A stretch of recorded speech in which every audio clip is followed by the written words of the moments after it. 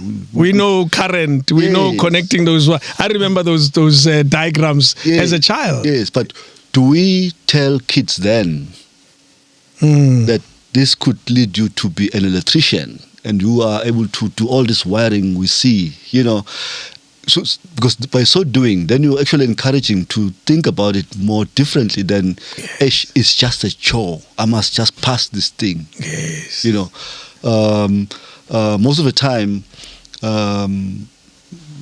I sit graduations and cum laude. I'm asking, then what?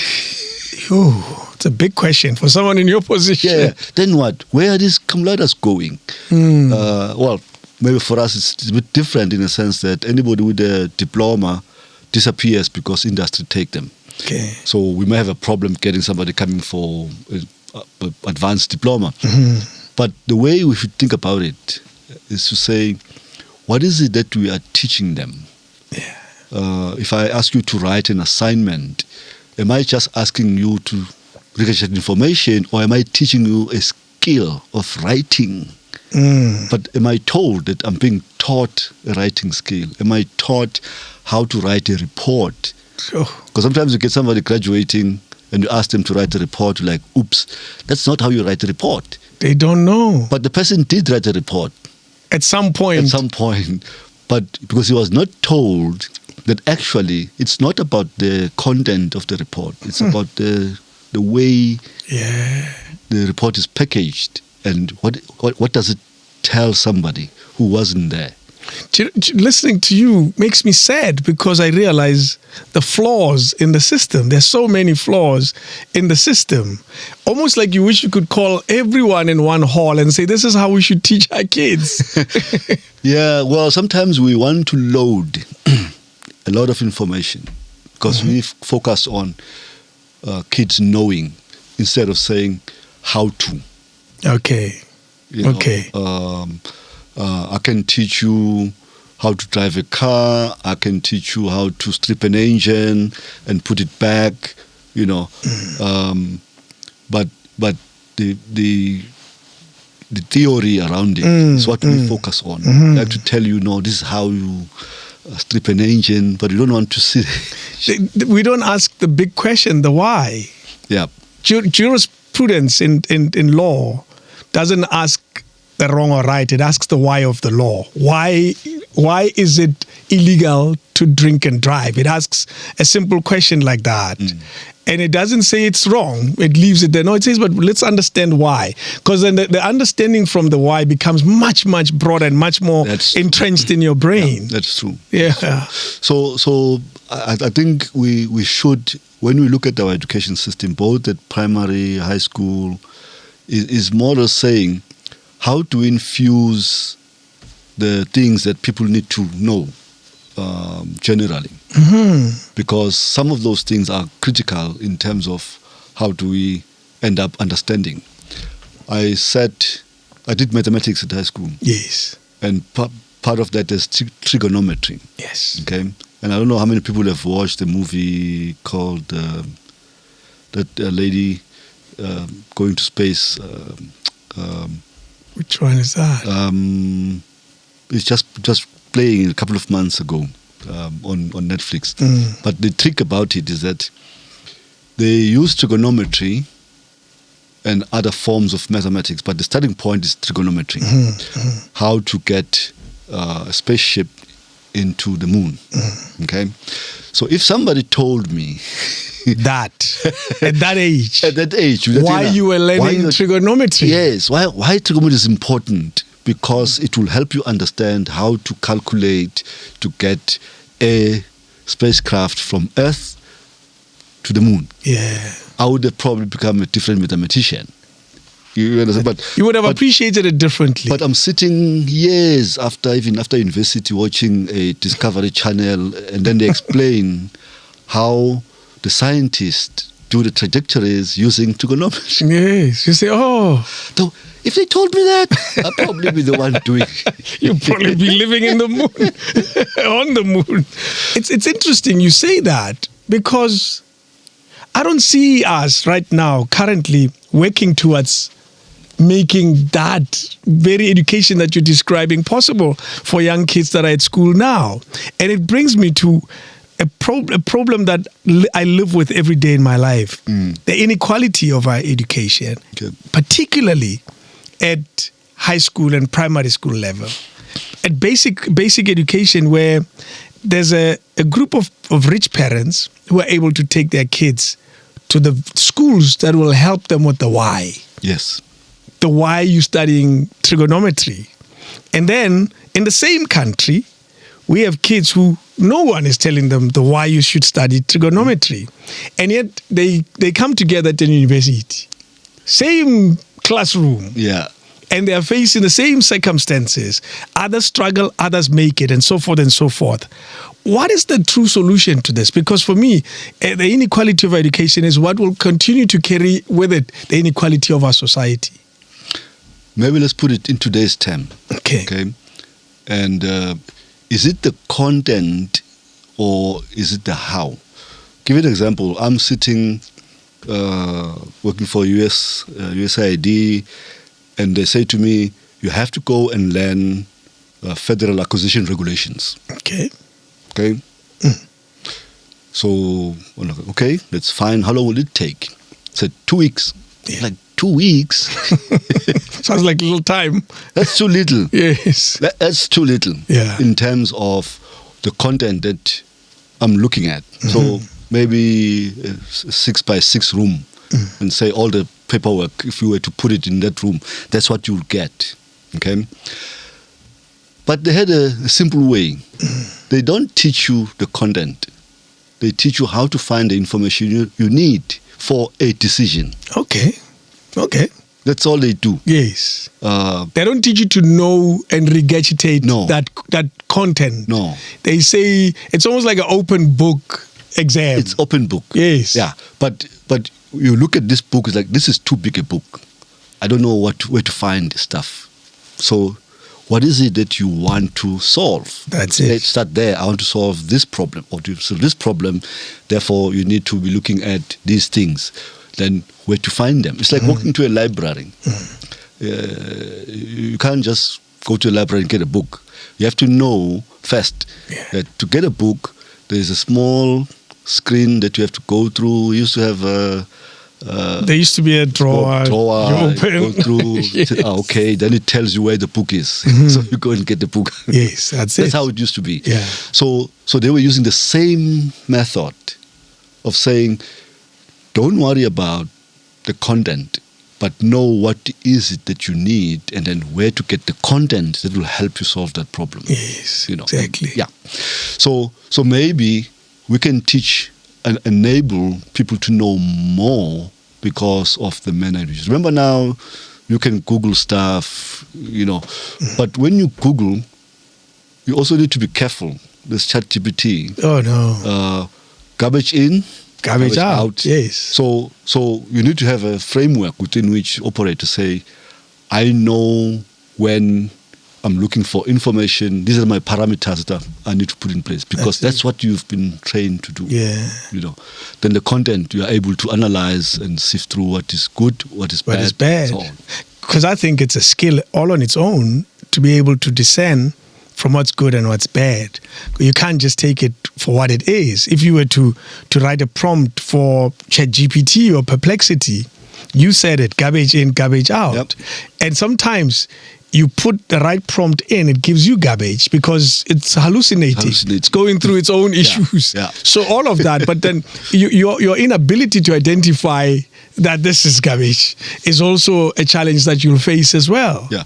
The example you used, open book. Mm-hmm. Open book. Open book exam. If you don't know what to look for, you can have 5 hours. You'll still fail. You still fail with the book in front of you. Yes. So those are the things again we should be focusing on, rather than saying let's give more content. Because I think our solution has been load the content. Whew. And that's not what we should be doing. Today it's about teaching people how to find knowledge, how to find structure the knowledge that they found in a manner that gives them the answer they're looking for. Do we have a challenge of skills mismatch in the current South African context where kids are learning something and society needs something else? Maybe let's go back to the 3 institutions. And I like this example. TVET College, University of Technology, and traditional university. Yes. Okay. I'm not going to use comprehensive, because comprehensive is a combination of the two. Okay. But the TVET would produce your artisans. Yes. Plumbers and mechanics. Plumbers, mechanics, bricklayers, and so on. And then your University of Technology would produce what we call technicians. Okay. Okay. And the university will produce what we call, use the technicians, call them technical engineers. Got you. Technical engineers. And then, of course, we've got professional engineers, specialists. So if you were to look at an ESCOM plant, power station, okay, a professional engineer would design it. Okay. That's the one from university. Yeah, the one from university. Yes. We'll probably design it and say, here's the design. It could be mechanical design, electrical system, but they design it. Okay. But the person who's going to build it is the technical guy. Engineer. Yes. With the assistance of the TVET guy. Yeah. So, what do you want to be? Do you want to be the designer? Then you go to university. Do you want to be the one who builds the stuff and run it? You go to University of Technology. But if you want to be the artisan who makes sure that these things are put in place, So that's how we have to think about it. Yeah. What do I want? Most of the time, nobody asks us what we want. We have to go through. You have to go through it and realize, I'm in the wrong place. In the wrong place. Or, I don't like this. But also that happens because you may not like it today, change to something else. Later on in life, you realize, no, man. That was the good thing I'm doing. Yeah. There are many doctor friends I know who probably are no longer practicing. Yeah. Because they went into medicine. It was good, everything, but then they realized, no, it's not a career they want to. In practice. They changed, moved to something else. Yeah. So we have those kinds of things. But how we really, really encourage our people and ourselves actually think like that is something that maybe, as I said, for me, giving more opportunities for people to try also makes better sense. From your perspective as someone who works with this every day, what is the biggest challenge that higher education is facing right now? Whether it's in the teaching or the learning or just the system itself? Or is there a challenge at all that the sector is facing as we speak in 2025? Mostly is access into higher education. Okay. That's the biggest in terms of, are we getting the right students in the sector. Hence, we end up having to have programs like we call first-time entering students, who have to be supported either in literacy, either in if you're in the engineering or sciences, foundation programs, we call them, So that takes us a step back, because we're spending resources that shouldn't be spent there. They should be ready to go into mainstream. It goes back to the question I asked about inequality. You walk in knowing less than you should. Yeah, well, yes. Either the school you come from, some schools don't have laboratories, for example. So a teacher was explaining to you an experiment. On the board. Yeah, on the board, but you've never seen it. The only time you're going to see it, even the beaker, to use a beaker, is just like a job. And yet the lecturers expect you, by that time, you know how to use it. Oh, no. So that's the major problem. And of course, if you think about it, you have more learners coming out of the schooling system into the higher education system and training, but we're not able to absorb them. Okay. That ends up with those students who are not in education, not in training, not in employment. I think the department calls them NEETs. The number is growing every year. Really? Yeah. We can only take about 250,000 nationwide as universities. And you're talking about the traditional universities and the tech college and the tech university. Yes. Yeah, wow. all the two, the University of Technology, yes, and the traditional yes. So those can take up to 50,000 students per annum. What? And then last year we had more than 700 passing matric. Yeah, passing a pass. Yeah, but there are no seats for them. Yes. So that's the other problem, that we were producing. Still, we're complaining about the quality, but at the same time, we don't even have space for them. And so how do we balance these? How have you navigated this over the years? Or you just poor kids get a rejection and they move on? Well, yeah, I mean, that's basically what it has been. Yeah. That's why the number of needs is growing. The last 1.6 are not in education, are not in employment, are not in training. They are somewhere. Yeah. In some dark space where So and of course the economy doesn't help, because that there used to be something called apprenticeship. Yes. Where with matric you could work for a mine, factory, agriculture, where you're learning a skill by being employed as an apprentice. Absolutely, yes. We no longer have those things. What we have is your interns. Yes, they come hang around for a year. Yeah, but even then, the interns, we give them 2 years. After that, sorry, we can't keep you. But if you look at the institutions' vacancy rate, is about 20% or so. So they could be thinking, maybe we should have a system that says people must come in at a particular level, entry level. You've qualified, you've got a diploma, we'll come in at this level, and then we have got 5 years to grow. You must demonstrate your performance, and what that will do also is push people. Yes, absolutely. Because the pathway is quite clear. Yes, people know that I can't sit here, I must demonstrate that I need to go up the ladder also. Yeah. After 5 years, I must have demonstrated that I'm good at what I'm doing and I'm ready to go up the ladder. The argument that says traditional universities, and I will add your type as well, tech university as well, that they might be outdated. There's a theory that says that what they're teaching is not necessarily relevant anymore, and the research that's done there. What's your response to a statement as blank as that? I think it might be a challenge. Let me take a step back. I'm a teacher, trained teacher, university trained teacher. Yes. Okay. during our time, we had college-trained teachers.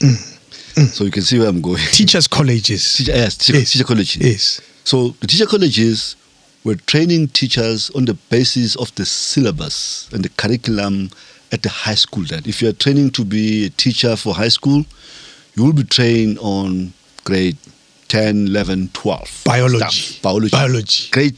Yeah. Yeah. Purely.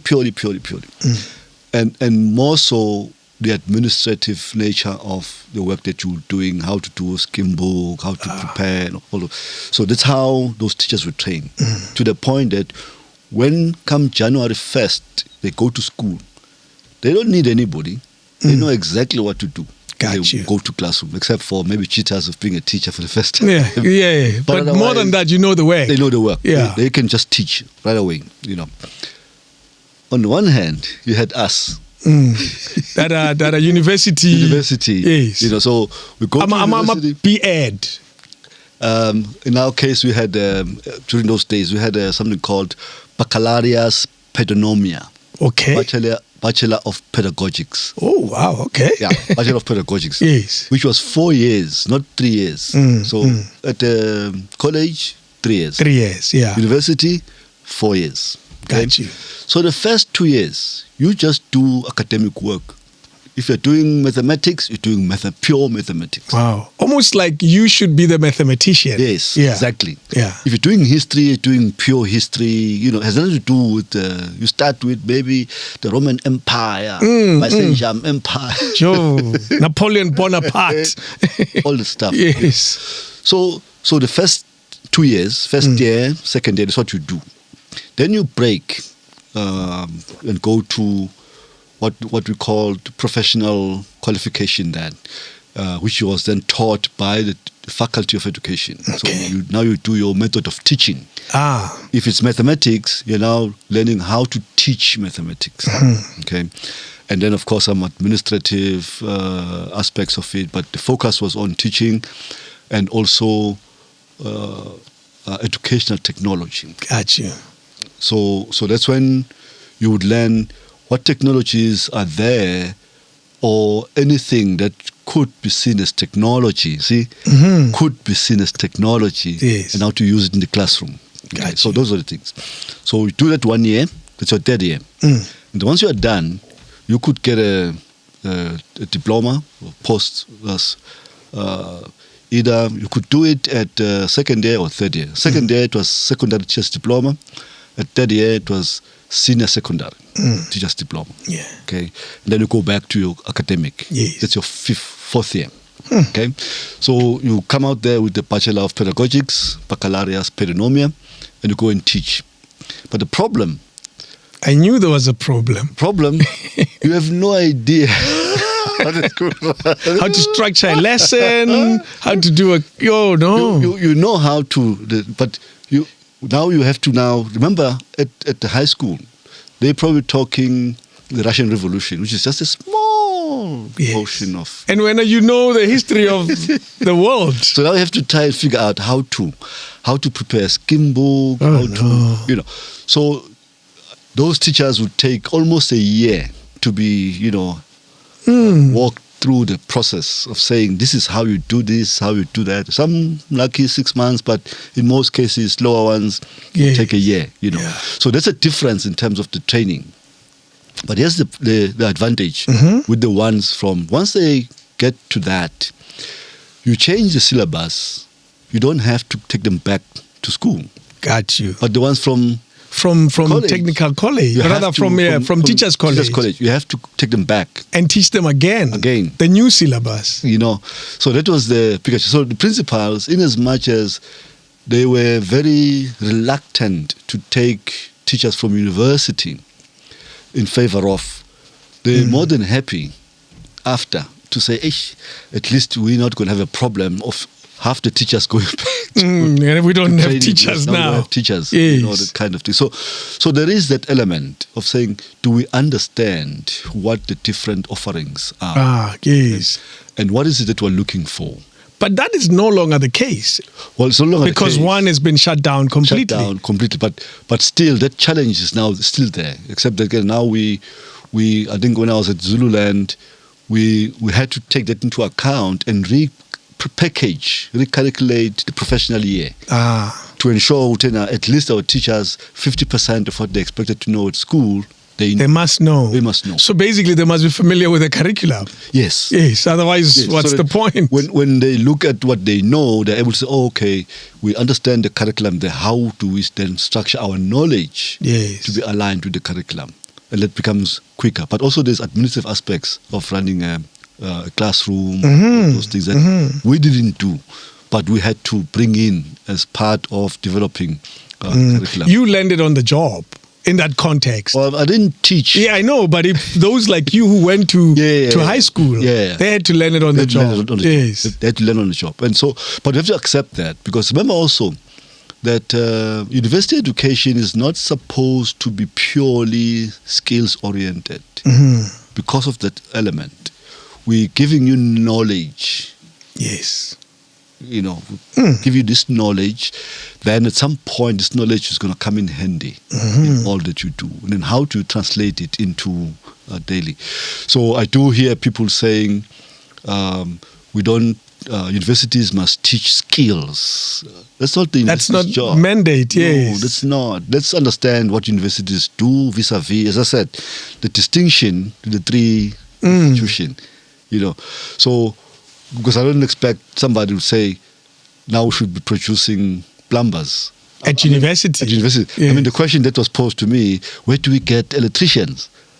I couldn't say, I'll do it for you. Because you can't. Because I can't. I don't have the skills to do that. But I can engage with the TVET college and say, what is it that you need in order for us to support you to produce more electricians? Got you. Maybe you don't have enough lecturers, then how do we make sure that we have more lecturers coming your way in order to do what you do best? Because you can produce the lecturers. Exactly. I can produce the lecturers, but I can't produce the electricians themselves. It sounds all good and well, but slightly complicated, and I feel like it should be simplified somehow for this process, this value chain that ends up delivering an electrician. I don't know, listening to you speak, I feel, have we complicated it? Shouldn't it be easier than that? But then you answered it long ago when you said this kid must know, and their interest in electricity must be developed when they're still very young. Yeah, that's we really missed where the opportunity. Yes. There's a lot of things that I sit and reflect and say, "Whoa, wait a minute! When we were asked to do this at that point in time, if I was told, it would be."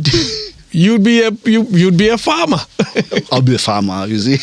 You'd be a farmer. Something different. Yeah. And so on. So that's the one thing that I think. I know I hear recently also there were issues. Most people in the private sector saying universities are useless. They say they're useless or they are not relevant anymore, and so forth and so forth. Yeah. Yes. But remember. One of the innovation doesn't necessarily come from nowhere. You must have learned something, that you see something that we're not doing well, therefore coming up with a or we don't do at process or a product, yes. and then we innovate. But you have to get to a particular level of training and development in order for you to do that. That's it. So no primary school or secondary school can do that. Only universities can do that. So we need to take that into account. Let me tell you something. COVID-19 made us do things that we never thought as universities we could do. Example? That we have to teach at home. That we have to do things online. That we needed to have a learning management system that would guide students and our lecturers in terms of content delivery, but making sure that they are able to. There are things that learning management systems are not able to do today. Yeah. We're not able to fully grasp and manage how we assess students. We complained about, they might be copying, somebody might be helping them. Because you can't see them. Because you can't see them. Yes, they're at home. Yeah, they're at home. So if you think about it and say, with all the knowledge that we probably have gathered through COVID-19, all the knowledge that we're supposed to be innovating. And I think we have not done that. Yeah. Because by now, I think we should have our own South African learning management system that has all these elements of saying, we've got a challenge with this. What solutions can we bring? So there's innovation that's needed. Exactly. And we're not there. We're still looking at the old systems. Our system, or we are paralyzed by the current situation we're in. So that's how we should be thinking. We should understand the role of different institutions. That's what I'm trying to say. It's not a question of universities are useless. No. Do you know why they exist? And what is it that they play? And that's why government also spends a lot of resources ensuring that. But are we, as also universities, able to ensure that those students are successful? Now, I always have this notion that if you're good enough to enter university, you're good enough to come out with a qualification. That's it. Simple concept. Simple. Yes. If you're good enough to enter university, yes, of course, you might find people saying, no, I thought I wanted to be a doctor, but no, I want to be this. That's different. That's different. Yeah. But are we getting the right learners? Are we having the right teachers and lecturers to actually make sure that happens? What is the answer to that question? What type do we have? Have we ticked those boxes properly of the right teachers and the right lecturers to produce quality students who can compete anywhere in the world? Partly, yes. Oh, no. It shouldn't be no. partly. It should be 100% yes. Well, look, some of us who, and a lot of people would agree, especially in historically black universities, we had professors who would walk into a classroom of 200 and say 50% of you won't be here next semester. Yep, I've been in a class like that. And you just ask yourself, they wanted it, so it won't be me. Of course. It won't be me. But we didn't ask the question why. Yeah. Why is that? Because if I'm here, then there's a chance again I have the ability to actually go through. But I'm told, first day, you won't make it. I won't make it. Half of us are not going to make it. Sure. It means the decision is not necessarily me. It's somebody else's decision, just deciding and saying, no, this one's not going to progress. And I think somehow we still have those elements in our teaching and learning environment. Yeah. And the question is, how do we ensure that we eliminate such? Of course, I can understand that you have a lab that has 20 students, but in your first day you've got 40. You can accommodate. We had one university I used to work for. Every year, one program called the one that deals with lab tests in the lab. Okay. If you go to a doctor, diagnostic, and whatever. So we had 40 slots. 40. How many students? And that's the part. So we select students. We end up with maybe like 120 or so that actually meet the minimum requirements. And how do you solve it? And they have to write a test, and then to eliminate. Oh no! From 120 to 40. So there are kids who are. But at least we didn't do it by saying we take 120. And then we'll see. We'll see. We told them, no, we only have space for 40. But these are 120 kids or 80 children who won't make it. And who are deserving. Of course. Of the opportunity. Of course. But the system has no space for them. No. Yeah, do you realize where they end up? Nowhere. Nowhere. So those are the things. And sometimes people would say, but you see, the universities are not doing a good job by not accepting a number of students. Yeah. The infrastructure limits our ability to take more students, but also we also have systematic issues, as I say, to have enough staff to be able to cope intake, and so on. yes. Hence, technology becomes important in that by now we should be saying, based on technology, we don't actually need the students to go to class 5 times a week, maybe twice a week. Yes. Because the other time we are using technology to reach them, to work with them. And it's no longer about teaching them the content, but rather how to find the content, how to determine what content is right for what. So we change the way we teach. We can take more students, but we don't have the tools because we haven't innovated. Oh boy! So finish your thought. So at some point we could say yes, we are innovating there and there, but not enough in terms of the changes. I went to India, visited with a group of vice chancellors. We visited what's called Indian Institute of Technology. My question I asked, I said, how many lecturers you have with PhDs and vis-a-vis with masters? They looked at me like they were confused. What am I asking? Okay. So I'm like, no, but how many of your staff have doctorates and don't have doctorates? Says, no, we don't hire anybody without a doctorate. Without? Whoa. So everybody's a professor. Jeez. Because you have to have a doctorate. And secondly, you also have to have a startup every other time. Because you can't teach how to start a startup yet you've never done it. Not done it. Wow. And you ask, how many startups do you have? They said, well, 200 to 300. In all sorts of sectors. All sorts of sectors. And the way they do it, and I use agriculture again, the way they do it is that they look at and say, well, sustainable development goals. What are the issues? Because they try to link everything they do to the problems of the country. And say, in agriculture, what are the problems? Well, we've got too many agriculturalists or farmers who are small-scale farmers, productive but small-scale, 1 hectare and so on. So you can't bring big machinery. Into how do you solve this? How do you solve this problem? Get the students to figure out.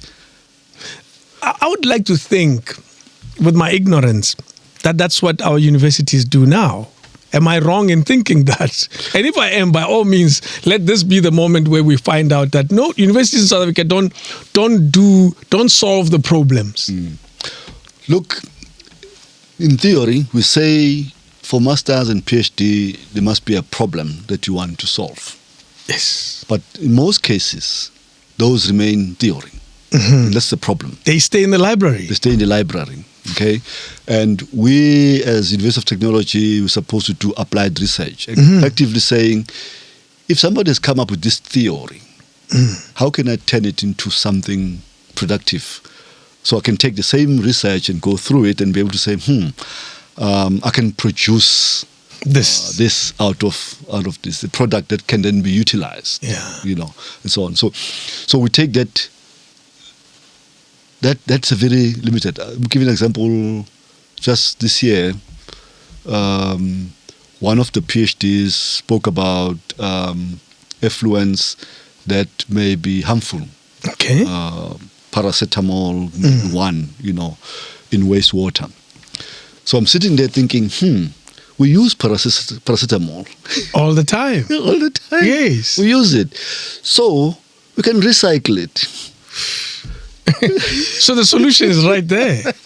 But the research will end up in the library. The library, Because I was asking them and saying, but if you guys have identified these effluents that you think are not good, but at the same time we're using them in some form, how do we then recycle? Because now we're saying, instead of them being damaged, or maybe because they might be good for us for one thing, but they might not be good for the environment. That's it. But now that we can repurpose them, why don't we do that? Wow. Get a company that's going to be able to come up and with some form of tools or machinery that will then be able to do that. In the context of your India example, students would start a startup to solve that very problem. Yeah. They are required. The question they ask is that if you want to register for a PhD, what product would come out of this? Wow, that's a big question. What product? That's a big, important question. Because what will it do? Otherwise, we don't need you here. No. That's such you an must important... produce something that is going to be of value, Wow. And you must start a company out of it. So if you can produce it, okay, then, Sheer, man, this is frustrating. I'll tell you guys, it's frustrating because it's not like we lack the brains. No. But you see, most people would think apartheid education,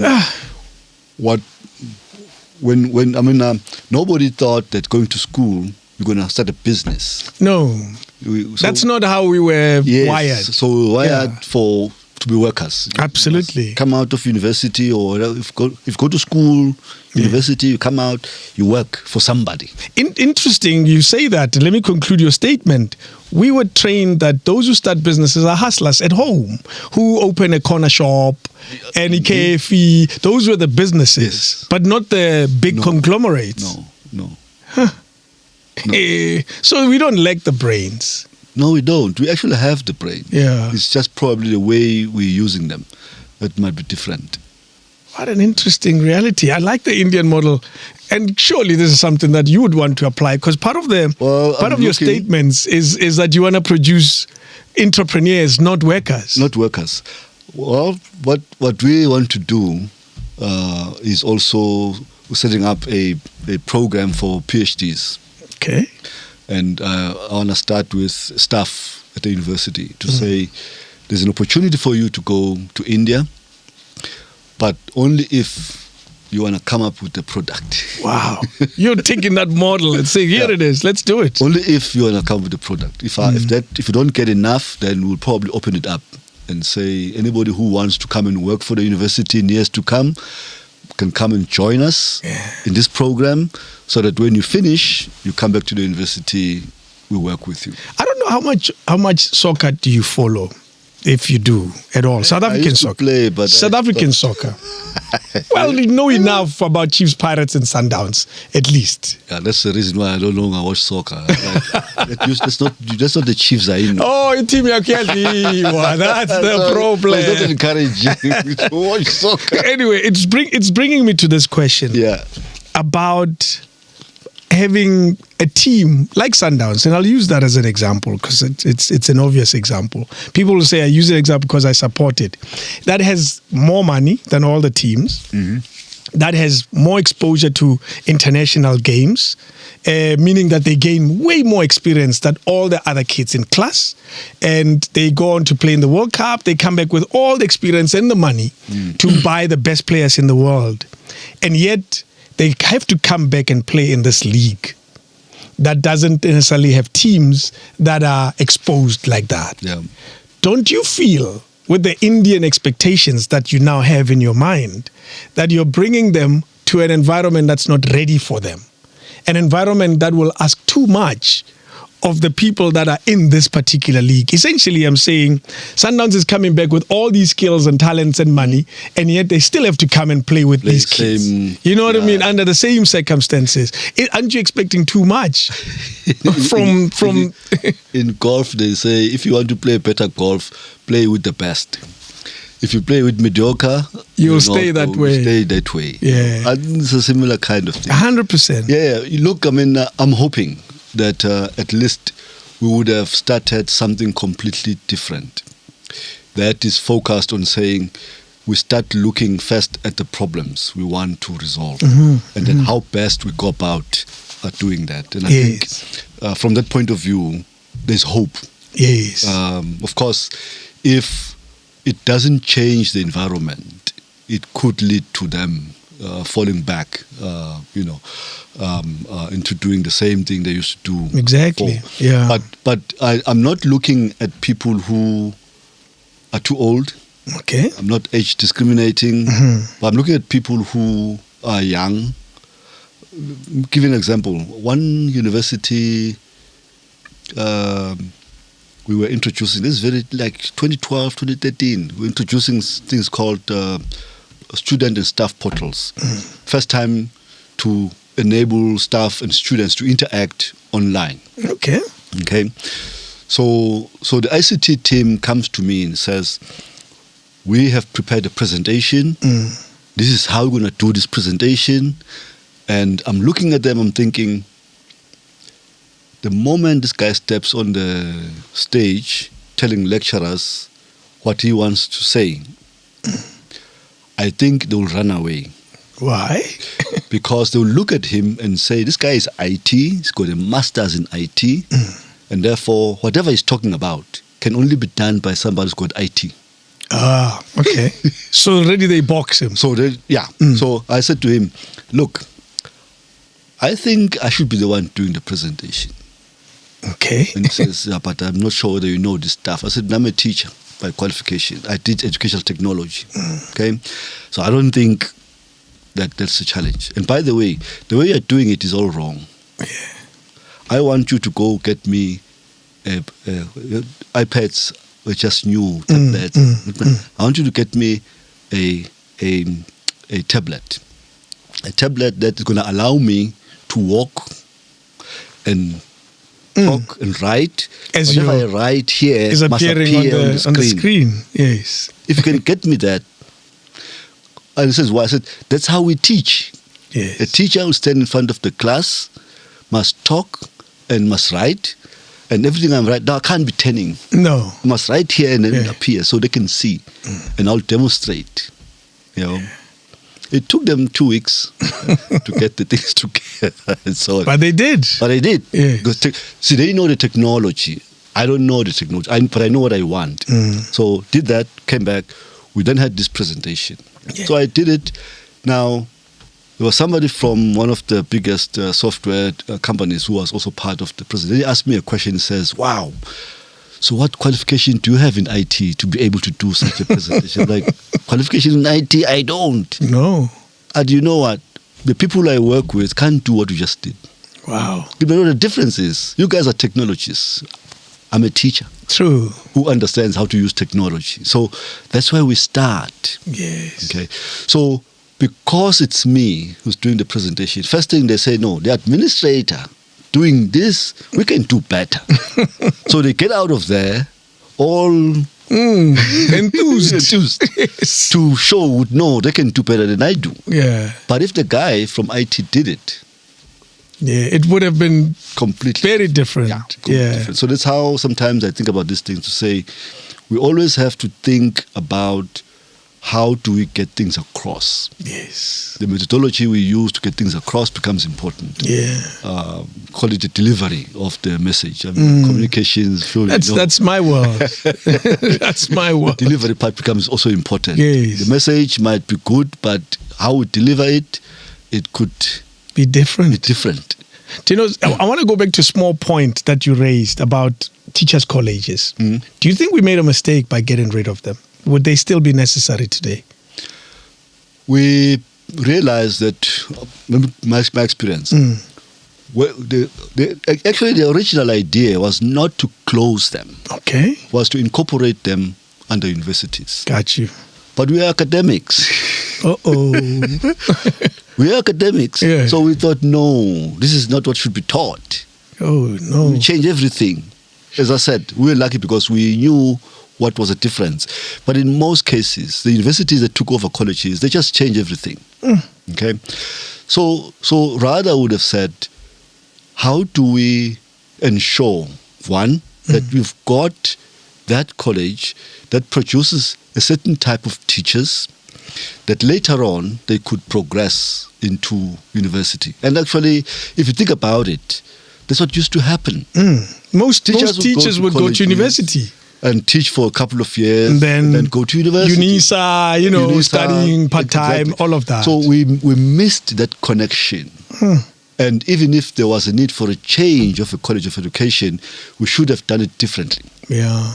Really, really creative. Because, I mean, how many teachers, if you think about it, how many teachers in our communities came through The teachers' colleges. Teachers' college. Our teachers. Yeah. The very teachers who taught us come from teachers' colleges. Exactly. I know as a kid from Mamelodi, there used to be a teachers' college in Soshanguve. And that teachers' college produced thousands and thousands of teachers. You know, and we didn't do that. We just saw them. But also what is a fallacy is that some of them have gone bad in terms of infrastructure.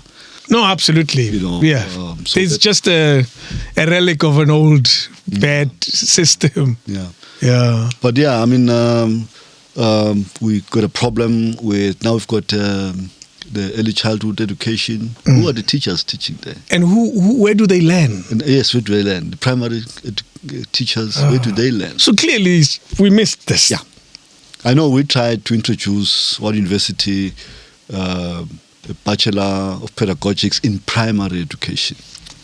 As a specialist? Our infrastructure wasn't designed for that kind of teaching program. Yeah, but it can be changed. It can be redesigned, isn't it? Yeah. Wow. You've been involved with, is it the Institute of Education, of Higher Education, with the formation of new Mpumalanga universities, and, yes, Northern Cape. Yes. Actually, what happened is that part of the National Plan for Higher Education, ASMALS, there was a need for universities in two provinces. There was no university in Mpumalanga and Northern Cape. Yeah. And if you know, concentration is in Gauteng, KwaZulu-Natal, and Cape Town. You know, and Western Cape. Western Cape. So that was an issue. So there was a proposal that we need to establish institutes, and there was a group that did some work on that. And when I came back from Malawi, that's one of the tasks I was given. I think it was Ahmed Esop. You know, to say, you know, this issue of national institutes is coming back. Where are you? What are you doing? You know, can you come? We need assist? you. You know, come home. So fortunately, I was also thinking, no, my wife didn't want to go to Malawi. So I said, I can't stay alone anymore. So I said, no, I'm available. So it was that, National Institutes, and also the Higher Education Information and Application Service. So there were two projects that I was given to see if we could start. So we were successful with the National Institute for Higher Education. We established one in Mpumalanga, near Mpumalanga. We established one in Northern Cape. Yes. Yeah. You know. So, but is it Sol Plaatje and University of Mpumalanga now? Yes. Yeah. So we started that process 2005. 2005. By 2006, we had them running, and then they were offering programs in partnership with TUT, which was operating in Mpumalanga, and I think UNISA.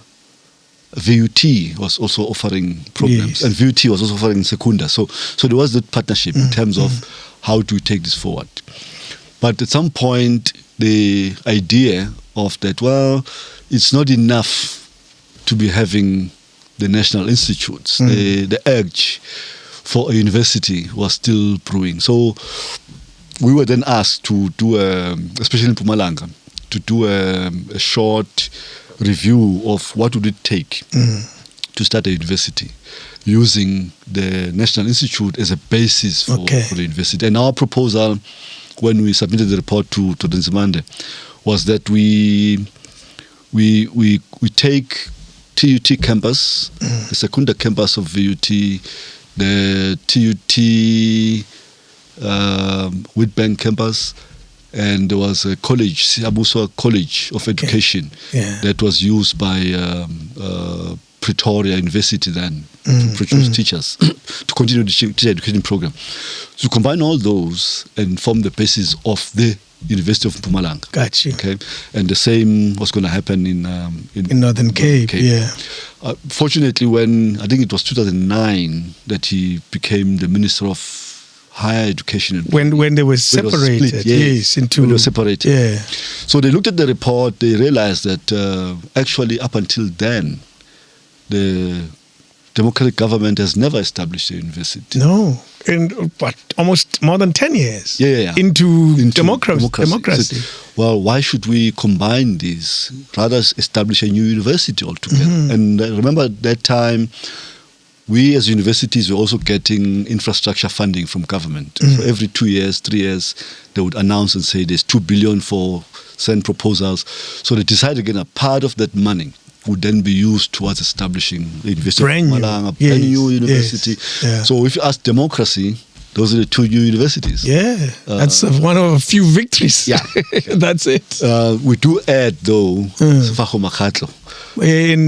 Garankuwa, because that was another very funny mismatch in terms of the mergers with Limpopo. Yes, because Medunsa is located in Gauteng, and then you have University of Limpopo in Polokwane. Yes, it's in Limpopo. Very complicated. The way medical schools work, it's a 50-50 kind of support from provincial and the Department of Higher Education and Training.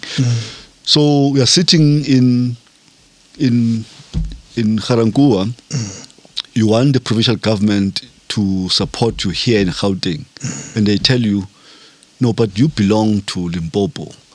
And you go to Limpopo, they say, yeah, but you are in Gauteng.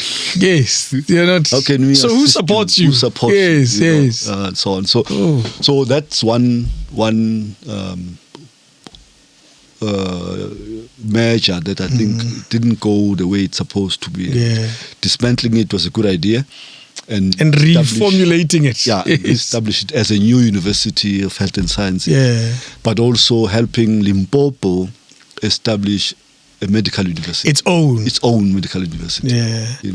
Speaking about that, I had the rare privilege of sitting with Professor Mokgokong. Okay. One of the founding principals of University of Medunsa. Yeah. Yes. And what I remember almost everything he spoke about, but something that always stayed in my mind is that we are teaching kids things they don't need. He said that so many times, that we are teaching them things they don't need in today's society. It goes back to the India example used and so forth and so forth. What is your reaction to that statement? That they come to university and they learn things they don't need in society. You've probably answered it in different ways. Yeah, well, maybe let's put it this way. I part of my teaching is career guidance. I don't think we have career guidance in schools anymore. Wow. I remember it so well. Yes. Where we use our knowledge of interacting with kids and be able to get a sense of, which direction they would want, what are the kinds of things they like to do, and help them towards that. And it's not happening. So it's either they know you and they like what you do, so they end up at university, but they're not necessarily sure. They just got good results. Yes. And we ask them, where have you applied? Now, this time, actually, this is the right time. It happens now, because they are applying. This is the right time to do, because they're applying. Yes. So, but they're either applying for accounting, because it's doing accounting, or applying for medicine, and they don't take the opportunity of saying, in KwaZulu-Natal, I've got 10 options. Why don't I look and think and say, well, if I don't get my medicine, I can do this, I can do that. But I'm planning, so that you end up at the university, you realize that, oops, I've not been accepted, but there's this qualification. There's another queue. There's another queue. What is this queue about? But he biblical studies or whatever it's called. Yeah. And then you end up on that queue. There's a friend of mine who said the same thing. He said he went to Fort Hare, and the worst part is he didn't even know he was going to do Bachelor of Arts. Okay, that's all he wanted to go into. Because Bachelor of Arts is as open as you can go. So exactly. Ended up in HR. Okay. So they were standing there in the queue asking, "What is HR?" No clue. First time you hear it. So, but now I'm teaching you something that actually doesn't make sense to you. So it's up to you to say, "I'm here How do I make use of this opportunity? I mean, I did the same thing because I ended up doing teaching. The worst thing, I didn't even do mathematics. I didn't do biology. I went and did history and English. What? For the first time? Well, I did history and English, but English, school. yes, but history probably... History school? Yes. Well, it was history. Okay. The only thing that school did was, history is important because it gives you the understanding of where we come from, why we are here we are. That's it. And then you can plan for the future. Yeah. So I always had that notion of history. So when I got to university, it wasn't a bit of a difficult to go for history and so on, but hence I'm a planner. Because that's what it is. You have to be able to plan, you have to know. But if we tell kids that actually history teaches us that to know how did we end up here, so that we don't repeat the pitfalls of everyone will be running to do it. Yeah, even if you do it a little bit, but do it. You know why, how it's going to help you and so on. So, but what I'm trying to say is, again, it might be a bit too harsh to say we're teaching kids things that they don't need. It's a question of how are we teaching them? Do they see value in all these? I might be like, I'm lost here, but do I get a sense of the value I can derive from this? Yes. That's what is missing. It's an interesting one. You also, for someone in your space as a vice chancellor of a university, you still have a foot in TVET College. Am I correct? I used to. How? Until when? Until very recently? I think when last did I lost? Is it which one? Elangeni? I was at Elangeni College. What role were you playing? I used to be a council member. Okay. But also I was a chairperson of the council. Why did you see the need to be there while doing other things? I remember I told you that I was once part of a study group that was sent to the Europe by the minister to look at training and development of teachers specifically for like how to train a teacher to teach plumbing, to teach electrical, to teach mechanic, those kinds of things. Yeah. We didn't have that.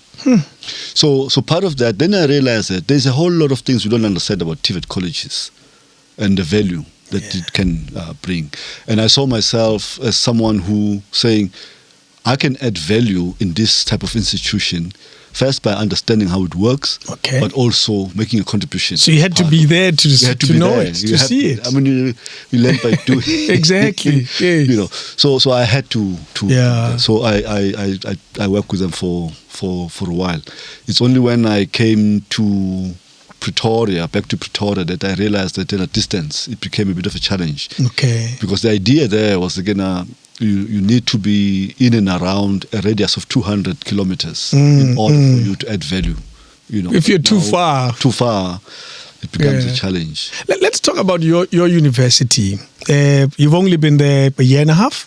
A year and a half, yes. Year and a half in that position. Having played a role in a lot of universities as deputy vice chancellor in all sorts of spaces, including strategic planning and all of that. When you got the call up, and I'll call it that, to play a role in this one, immediately what came to mind to say, okay, tomorrow I'm starting this thing, or next week or next month I'm starting this thing.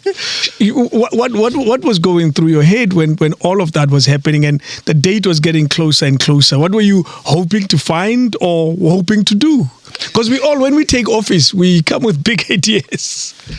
Yes, but first things that came to mind was when I applied for the job. And then somebody called me to say, if you've seen this advert. And I said, I've seen it. Says, have you applied? I said, why do you think I should apply? Says, well, maybe you could help the university. Where were you then? I was at UNISA. Okay. Yeah. Deputy. We call them deputy vice chancellor, but we call them vice principals at UNISA. Okay. Yeah. So I said, no, I've applied for the job. But anyway, we'll see how it goes and so on. So went for interviews. I think it took a bit of time, and then I got a call up to say, look, we want to make an offer. What are the kinds of things that we could talk about, but we want to make an offer. And I said, okay, that's fine. So, I think before the 5th of December, somewhere there, then the university issued a statement, came out. Yeah, Matos. I'm like, oops, I thought this thing's going to come like next year. Oh. And I'm still trying to, think about it and so on. So I realized that this is happening. So a friend of mine calls, says, "You're really going to VUT?" And I'm like, "Yes, I'm going." He says, "Yo, that's a very difficult university." Oh. I'm like, "Well, somebody has to go." And I'm the one who went there. Yes, they didn't ask. Yeah, true. I'm the one who said I'm available. Yeah. So thou shall be. So the point you're asking about, day before. First of all, I was thinking, okay, I know there have been issues in terms of the university being under administration. We just have the council that has just come out of administration. Now is looking for vice chancellor amid the earlier efforts of getting somebody and so on. May his soul rest in peace, Dr. Khwadi, Prof. Khwadi, and so on. So there's all these things. How then do I take this university forward? For having come out of that. Yes. Do I now come with my own plans in terms of this is what I want to do with this university? So the first thing that came to mind says, don't do that. Okay. Don't come with your plan. Why did you discourage yourself? Because the year I was starting was the first year the council of the university had put so much effort in ensuring that there's a strategic plan. Okay, which led to looking for you. Yes. So here's the plan being put on the table. How do I make it work? Got you. 100%. So instead of me spending 3 years trying to formulate a new one, there's a plan. I've been given a plan. Let me take this, run with it. Show them. The pot's already on the stove. Yes. Why do you want to start again? Yes. So I know a lot of people like, yeah, but you need to have your own plan. No, why? The university has a plan. My job is to make sure. Well, of course, if there are issues with the plan there and there, tweaking is not a problem. But there's a plan on the table. Let's work on it. Did you agree with the plan once you got to understand it? Take it this way. There are 3 things a plan does. Teaching and learning, research and innovation, and community engagement. Those 3 things. You can go to any university. Yeah. The plan centers around those 3 things. Okay. How do we ensure that we provide quality education? And it says that. How do we improve our research capacity? The plan says that. How do we ensure that the things that we're doing are aligned to community engagement? Of course, that's the part that we're really, really struggling, either in the context of how we understand it, or rather how we demonstrate what we do with the communities. Okay. As I said, in India, for PhD, you must demonstrate how is this PhD of yours is going to help a community or communities, and what is it, the product that they're going to benefit out of it. Yeah. So that's the kind of we're not, but we have to get to that point. Do you find that that's a universal challenge that South African universities struggle with being relevant to their community? Or it's unique, in your case, unique to your situation because you know it intimately? Val, we've got townships there. Val is regarded as the cradle of human rights, for example. What is the role we're playing? I mean, maybe we're University of Technology focused in the sciences, but there could be a serious role that we play with the schools, how we help the schools. The things I'm talking about, how do we make the schools think differently in terms of the kind of learners that are coming out to go to university? Yeah. Those things are not happening, or we are far away from. I mean, I know we're trying to work with LG CETA to support as a municipality. The municipality, LG CETA, the university together and work with grade 10s, 11 and 12 in those kinds of things. Not just assisting them, but changing the mentality around how we think about what we're learning. Yes. That becomes important. Yeah. So those are the things that are there.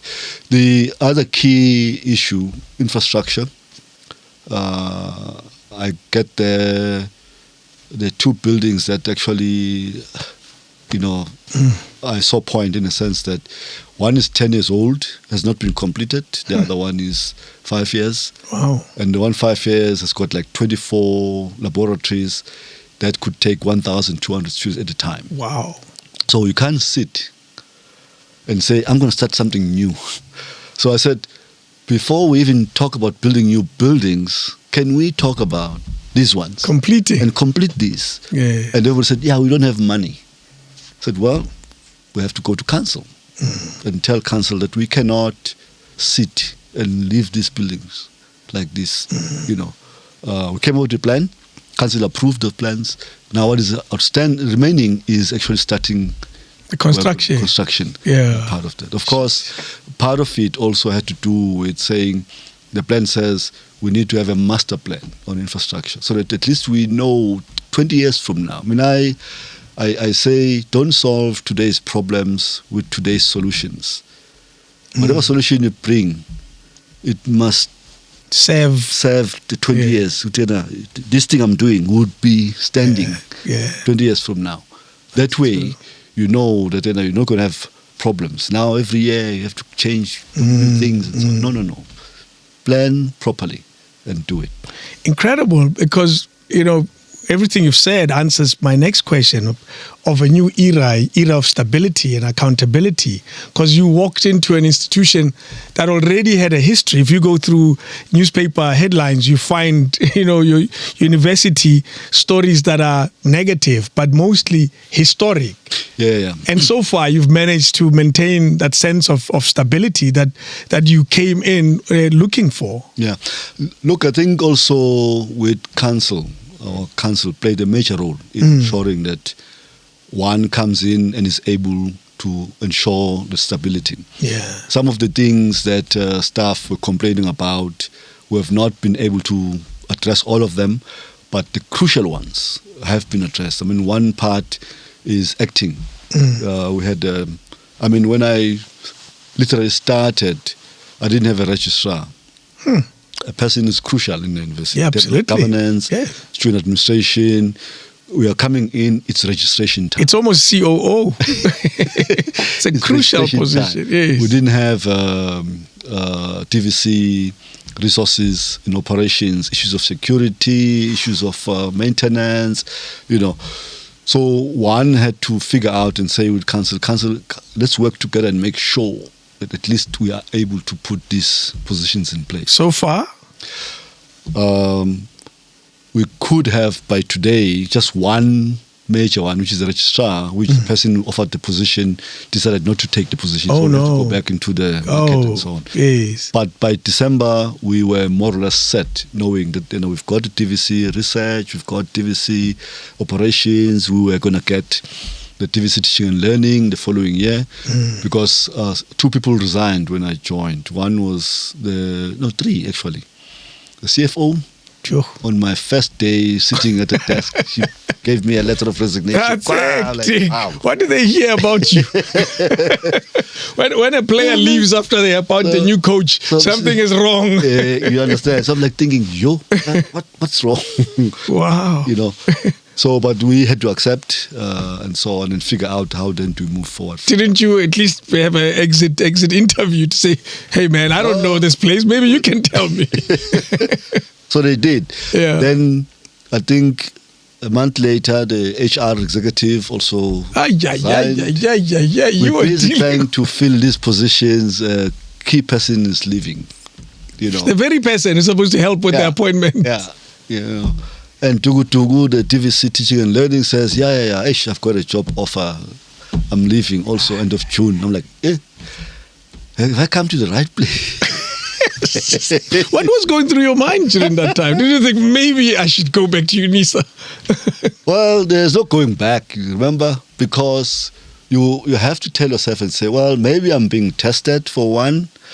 But at the same time, it might be a good opportunity to start a new team. That's true. You understand? So we might be struggling in terms of trying to, and this thing of changing. This year, this one is acting. This month, it was not good. Wow. Okay. So, but anyway, we managed successfully to do that. The second one had to do with salaries. Because of the challenge of the university over time, the salary structure were no longer aligned to the sector, So, and it was every time you meet with the unions. Of course. That's first question will remind you that this is the... Didn't you have an insourcing and outsourcing issue? Yes. Of course you had to face that. That's another one. Yes.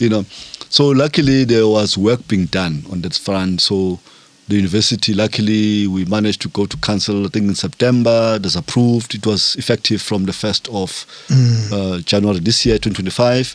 And from there... Without a strike? Without a strike. Wow, look at you. You did well. No, without a strike. And of course, it doesn't mean that they weren't engagements, robust engagements, back and forth. So we were successful in doing that, which created a bit of stability that also enabled us. I don't think we... still strong on that because of our location, but at least now we're comparable to the sector. So we can attract people. Because what's wrong with your location in that? No. I mean, sometimes people see it as too far. Not too far, but just off. Val, I want to be in Joburg. Oh, that. Okay, got you. So you probably have people living in Joburg traveling too. Oh, yes. Yeah. Yes, a lot of people. I'm surprised. I'm like, you stay in Centurion Drive daily. Yeah. Why don't you move? No, I'm fine. I'm keeping well and so on. He lives in Centurion and he works in... He's the perfect example of that problem. Yeah. So the third one, what you mentioned, the legacy of insourcing. Insourcing. I think it was cleaning staff, issue of security, which has not been resolved up until now. Oh, no. And unfortunately that also ended up in CCMA with some agreement that we will insource as and when we are able to. I mean, that's how it was couched since 2018. Sure. So, and what that did was that, we had insourcing, and then the university at that point in time thought they don't have money. So if you have a vacancy, you were not allowed to fill that vacancy. Because? Because we don't have money. Because? But we will allow you to actually hire part-time staff to fill the gap. But that costs money too, is it?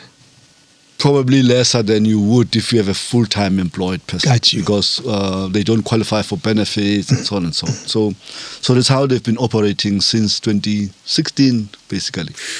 And so that added onto this challenge. So the university grew at some point, requiring additional staff, but they couldn't create new positions. Except that, we'll give you more money to hire staff on contract. Yeah. So we ended up with a number of staff on contract who may have spent 10 years, they have no pension, they have no medical aid, basically they have nothing. And they've been there 10 years is a long time. Very long time. So unions and everybody felt that this situation needs to be changed and arrested and so on. So there has been a process we call org refinement. So also I came in at a time when it was just beginning. There were processes. Last year, I think around May, a final report was presented, but we realized that there were challenges in the manner in which the relationship between what was being proposed with the money. Always money, So we can see what you want, but it doesn't give comfort in terms of the resources we have. Yes. So we had to relook at it. But also how it was presented, we were not comfortable that there's an understanding why we need these positions. So we had to rethink how best to do that. So we recalled one of the consultants that was helping us to actually streamline it and say, this is about strategy. So the theory around strategy is that a structure can only be considered once you have your strategy. Yes. So we've got a strategy. How then, what kind of structure do we need in order to have to fulfill the strategy? Yeah. Yes. So they helped us with that. So we just completed that process. We due to submit it to last council meeting, but we had a bit of a technicality on one of the key areas that we were asked to go back and then come back. So we have to. But you're this close. We're submitting it on the 23rd of July. Okay. So we hope that council approves it. That gives us a structure to support our strategy. But also it gives us an opportunity to look at a number of other areas where the staff that was on contract. The 10 years. Already, we've got a position already identified to say there are vacancies that are occupied by people on contract, and those vacancies, if we look at match and place, we're able to fill. Okay, those that we're not able to fill, we then look at the other contracts and say what qualifications they have that would align, and if not, then we go out and advertise. Sure. We also have new positions. Can you afford them? Can we afford them? So some are linked to the contracts, some are open. Okay. And the open ones, that's where we're saying two things. One, from the academic side of things, we need to improve on the number of doctorates we have. Probably we'll use that in that opportunity to say those that have to go out to the market, can we then say we need someone with a PhD? Because if we have more PhDs, we're able to then have master's students, PhD students, that brings in more money. Yes. So it's a strategic direction we want to take that will help us also generate more money. Explain how that brings more money. So we get a subsidy from government, right? The subsidy is based on the number of students you have in terms of levels, first year level, second year level, third year level, but also the type of programs they're doing. Master, either in there's something called classification of subject educational matter, meaning where your science is fall and so on. So if you're into science, you get maybe 3 or 4 times more than somebody who's in the arts, for example, arts, and so on. So there's that formula called the Higher Education Funding Framework. And then the levels in terms of undergraduate, postgraduate, masters, and PhD. Like for PhD, you get 4 times than you would for a student who's undergraduate, for example. So but we cannot all have PhDs and so on. So if I have 10 staff members with PhDs, I can allocate 4 masters each and also 2 PhDs each. To supervise. Yeah. And supervision is not like face-to-face, and it's not daily. So you put less effort, but you get more returns. Yes, that's it. So that's how we have to think about it. Some universities have structured their programs that 50% of it is postgraduate, 50% is undergraduate. Okay. And basically, postgraduate funds undergraduate. If you structure it that way. Yeah. But of course, there are limitations because we also have what's called the enrollment plan approved by the minister, which tells you how many students you can have in those different categories. Okay. So it takes time to shift that. It's not something you can do overnight. You can't just do overnight. You have to figure out strategically how to shift that. Yeah. So as I say, we would want to increase our number of PhD staff so that as in tandem with that increase, we're then slowly increasing the number of masters and PhD students. Yes. But also you get funding from other institutions who say, now that you've got more students, I'll give you an example.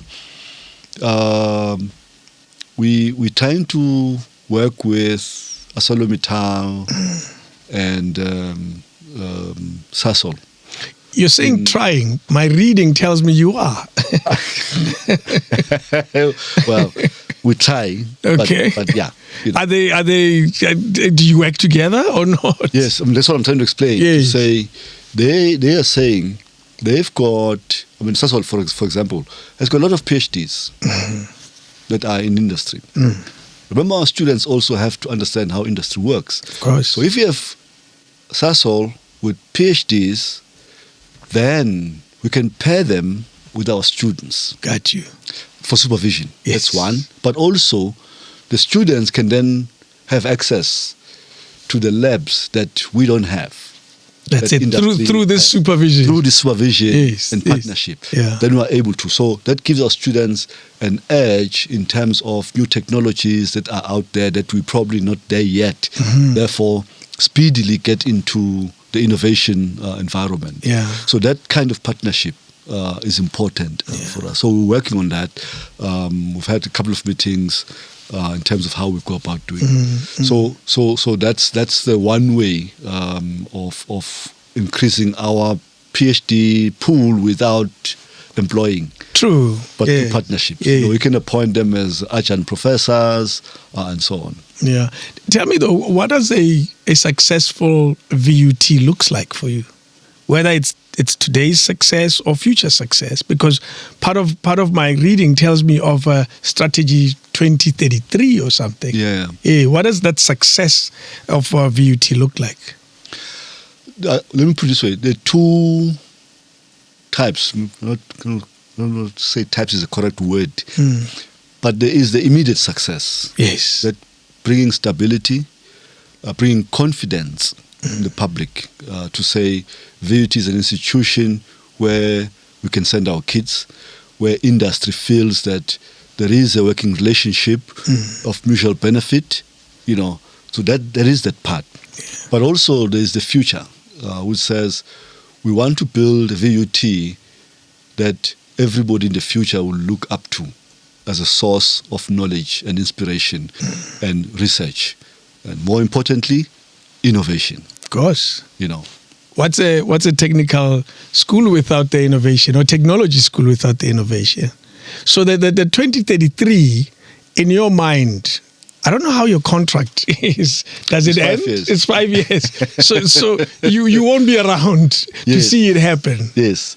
So there's a trick to it. Okay. In that you don't want to say, I must build this building. You want to create an environment where people see value in why this building is important. Got it. What value add it will have. Construction takes a bit of time, as an example. 100%. But for starters, as I said earlier, one of the things we did was to put a master plan in place. Okay. Now that we have a master plan, we're able to say to council, we have a lot of staff, admin staff, that are residing or sitting in offices that are supposed to be used by academics. Okay. Because the university doesn't have an administration building. Oh.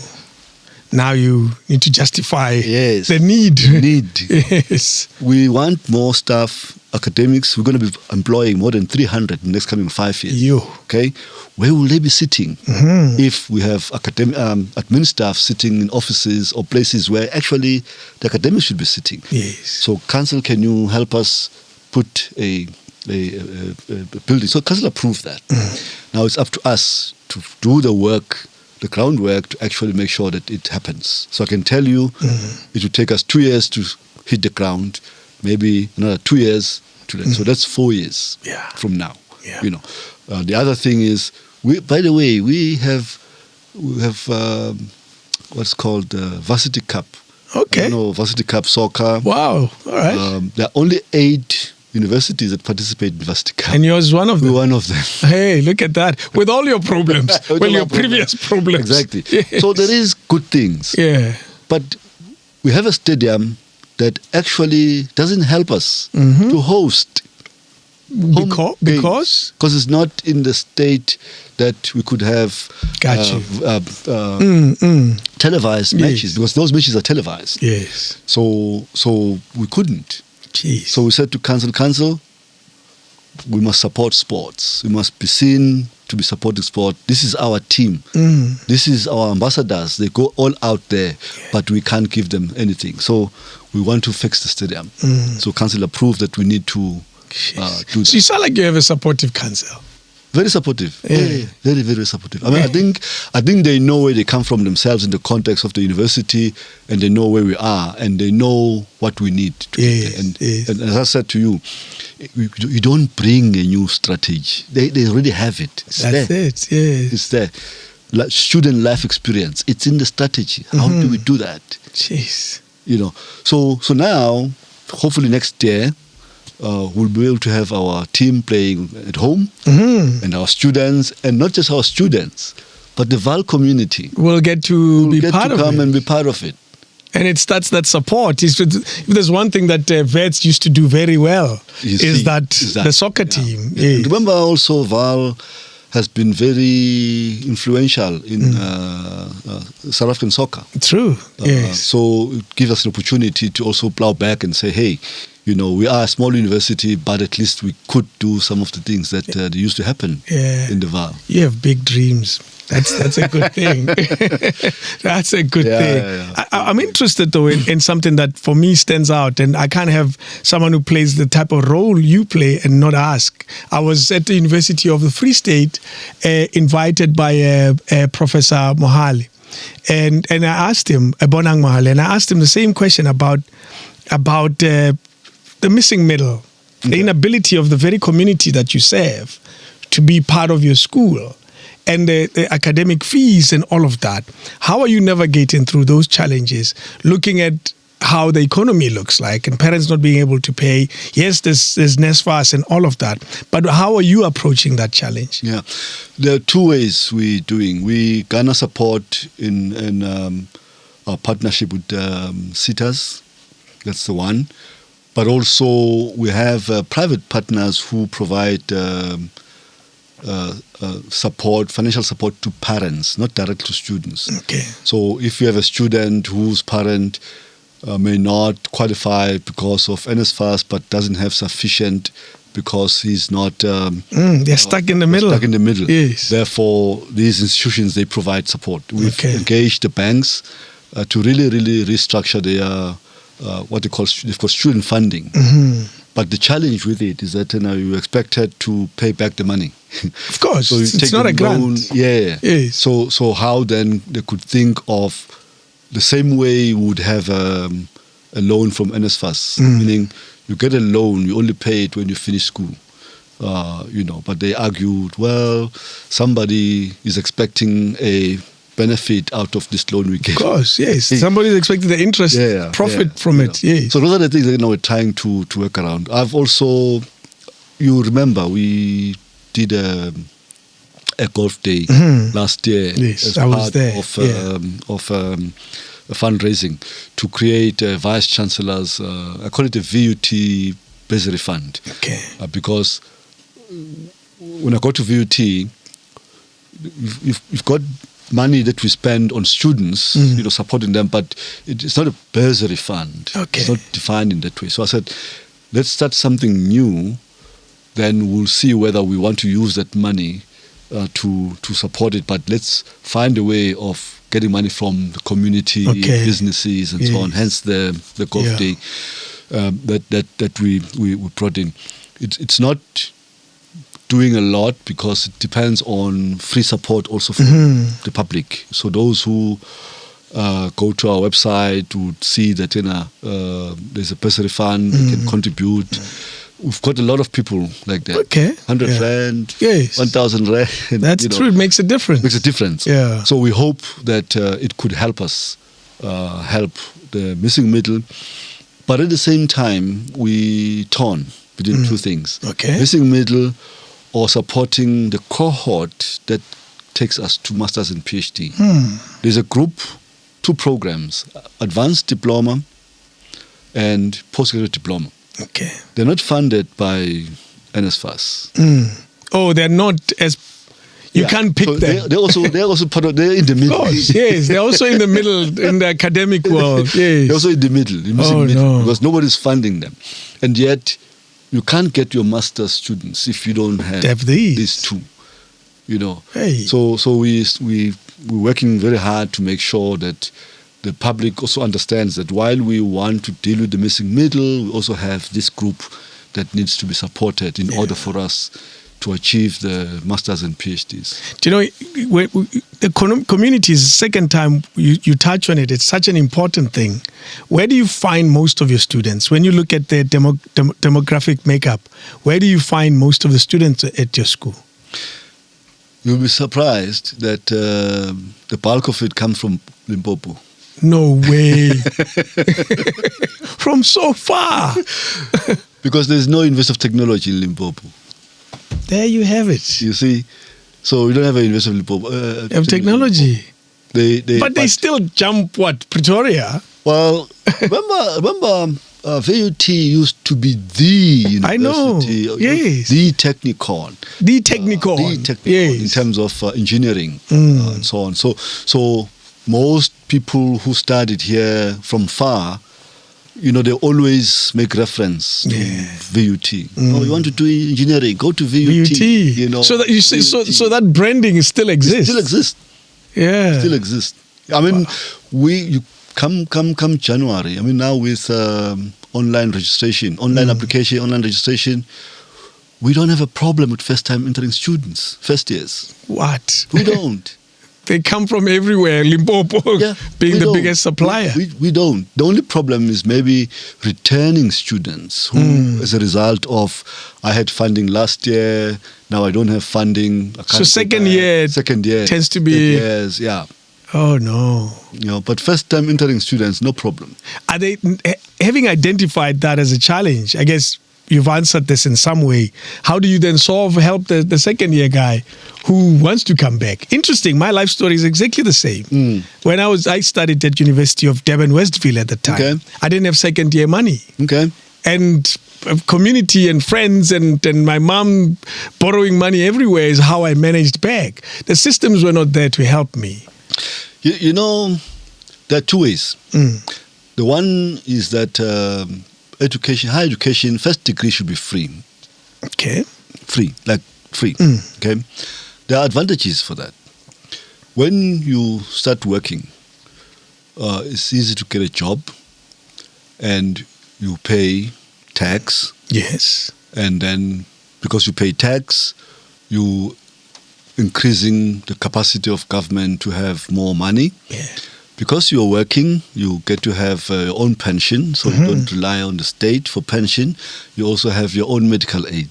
True. And I can carry on, because it's an economic solution. Exactly. You are contributing to the GDP. So you're not going to go to a public hospital. So for you, now the public hospital becomes those really who don't have resources. One less person to carry. Exactly. Yes. So your state to then have more money. That's the critical part. So. But we don't seem to see it in that way. We just think of it as a private benefit. I'm enriching myself. Yeah, I'm enriching myself. Yeah. If I tell you how much tax I pay per annum. Lots, of course. Lots. Yeah. Like thinking I could pay 10 people here. Yes. But if you ask and say, how much money did the state spend on me when I was in primary and higher education, it's far less than what I'm paying annually today. That's it. Yeah. So I'm making more contribution to the public and social good. So if you think of it from that point of view, it makes more sense to have first qualification free. That's it. So you can create someone who will fund the machinery called government. Yes. Yes. Doesn't sound complicated. There's a research paper waiting to be done. Well, I think the NSFAS model had that element in it when it was starting. It's designed. It will be designed in such a way that it provides for free education. Yeah, you pay later. That's the second option actually, to say yes, we should take students. Students must pay, but not now. There must be a mechanism of saying, if you qualify to go to university and you're accepted, you can study. But once you start working, you have to pay. You have to pay. And obviously there has to be an interrogation of the time value of that money. Yes. When it's time to pay, is it still holding on to its original value or is it with interest? So those discussions have to be had. Well, I wouldn't be worried about interest. Yes. Because remember, as a citizen who pays tax. You're probably paying back the money in some way, but also contributing to tax. That's it. Yeah. So you become useful. Yeah. Yeah. Yeah. Very important. Oh, there's a solution. I want to wrap up, but this part of the wrap up might take long. Let me tell you now. Okay. Where are you from? I'm from Newcastle, in KwaZulu-Natal. Yeah. If I remember correctly, I was born in a mining area called Belengage. Okay. Of course. And there's a mountain there called NDLOVU. So my grandparents, all of them were in the mining, working in the mines, and they're all from more or less the same area. So I used to say to myself, I'm Kesler NDLOVU from Newcastle and NDLOVU. That's a complete. So it even sounds like Stagazelo. Kind of. Yes, yeah. So I went to school there. I think I did my primary up to standard 5, then went to Matadeni. Okay. Segusile High School. I did Form 1, Form 2. Form 3, I became a bit of a rascal in school. Before we get there, why Matadeni? What was the nearest high school you could go to? Oh, there was no high school. No high school in Belenghi. Yes. Yeah, no high school in Belenghi. So we had to go to Newcastle, to the extent that we traveled by bus. So stayed at my grandmother's house in Matadeni. Yes. And then on Friday, go home and then... Weekend home. And so you were like that kind of boarding school type of with granny. Kind of. Yes. Kind of. But, when you... teenager, you develop a lot of... I don't know that you know the band called Abakwenyan. No. Abakwenyan? What was Abakwenyan? No, I'm not exposed. Were you a member of Abakwenyan? No. My brother-in-law used to own a band, and the 2 lead members of Abakwenyan were in that band. Okay. Yeah. So one was a lead guitarist, the other was a bassist. So I used to, because, the cars, he also it was a panel beater. So there's cars everywhere to be moved around, you have to be sent somewhere, Okay. So I used to hang around. So when the band is going to play somewhere, I used to drive them. So the problem was, then school, used to... Is that the rascal years? Yes, rascal. The rascal years. So, but my brother-in-law was very funny because he seemed to have enjoyed the company and the support and also a handy person, okay? But at the same time wanted me to be at school. So he made sure that wherever we go, my books are there and I set aside time to study. Okay. He was conflicted. Kind of. Yeah. Kind of. So for some reason, I stayed out of school for like 2 weeks or something. And I got wind that the teachers were planning to catch me. Therefore, they've told everybody that the day I come back to school, we're going to have a test.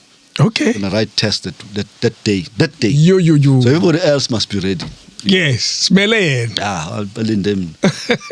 Well, and I remember that day was on a Monday. For some reason, I said, I haven't been to school for long. This is not good. Let me go back to school. What? And it was like a not so busy time. So I went back to school and I got there. I could tell the class was tense. I was doing Form 3 then. What do you call start at 8? That's quite advanced at school though, eh? That's quite far. Because matric is so close. Yeah, very close, Yes. So, and Form 4, Form 5, it was 2 years to university, rather to a high school. At that time I wasn't even thinking about university. No. I didn't even know what was that. So I get to class, I realize that, there's something not right here. But anyway, nothing happens until break. We go out on break. Then somebody tells me, says, let's hope that this thing of writing is not going to happen. They were joking. Didn't know why. If we don't do well, we're in trouble. And it's all because of Now, you. I wasn't here, so I'm the one. You should be in trouble alone, not the whole class. So we come back after break. No, the tests start. Ah la la. We wrote about 4 tests. Shar. English, maths. What was English, maths, agriculture, and biology. Yo. You know, I came out of there feeling like, hey, I think I'm in trouble. Yes. And this is it for me. I'm not going to school again. Oh no. I'm not going to school again. Because I'm thinking, if this was done for this reason, I'm going to make people feel bad. Okay. If something happens. Or alternatively, maybe I should just leave school. Sure. You know? So You're not thinking of leaving the band. No. That's nice. You know, you're all over the place. I can't believe it. You're not saying, yes, this band is getting me in trouble. I should leave it. Instead, you choose you know. So, but this is a Monday. So I go home. Hey, I'm thinking, you know, do I go back to school, not school? And this is my grandmother's place. Now, I'm not home, so my grandmother's place. So in the morning, I don't wake up. Tuesday. With Yes.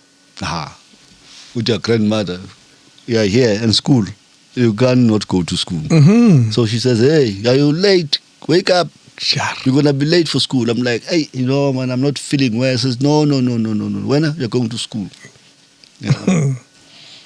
Okay. Prepare myself, wake up, prepare myself, go to school. Get to school, marks are in. Yes. This is how this thing is solved. Yesterday's test. Yeah. So this is the problem. Anybody who gets less than I got gets the hiding.